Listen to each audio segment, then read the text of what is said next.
রিপন, রূপা, মিতা এরা কি কলেজ আসেনি? হ্যাঁ বস, ওরা এসেছে। বস ওইদিকে দেখুন।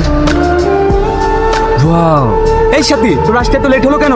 আর বলিস না, রাস্তায় খুব জ্যাম ছিল। ঠিক আছে, তাড়াতাড়ি আয়, লিখে জমা দিতে হবে। কি ব্যাপার, আপনি ওকে মারছেন কেন? এই আওয়াজ নিচ্ছে, আমি চাই না এই কলেজের কোনো ছেলে তোর সঙ্গে মেলামেশা করুক।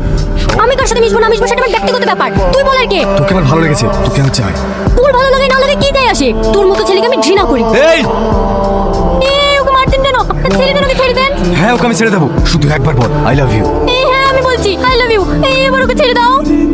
তাহলে কাল 4টের সময় মেঘনা পার্কে চলে আসবে। ঠিক আছে।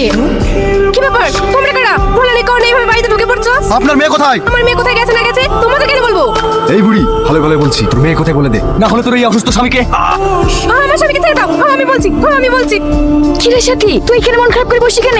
তোরা তো সবই জানিস কাল কলেজে কি হলো। আজ বিকালে জানোয়ারটার সাথে পার্কে যাওয়ার কথা ছিল, ওখানে না গিয়ে বার্থডেতে এসেছি। ওসব ভাবিসনি তো, চোখ কেক কাটতে হবে। খুব কেক খাওয়া শখ না তোর? নে খা। হ্যাঁ, এই নিয়ে চলো কে? আমাকে নিয়ে যাও না, আমি যাবো না। তুই যাবি নি? তোর বাপ যাবে। ভাই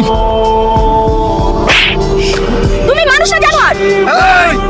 এই যে গুন্ডা দিদি মেয়েদের উপর নির্যাতন করে বেড়াও, তোমার লজ্জা লাগে না? বাড়িতে মা বোন নেই? তোমরা কারা বাপ? আমাকে চিনতে পারবেন না চাচা, আমি ওই সামাদ এমটির ছেলে। আরে সর্বনাশ, আসো বাপ বসো।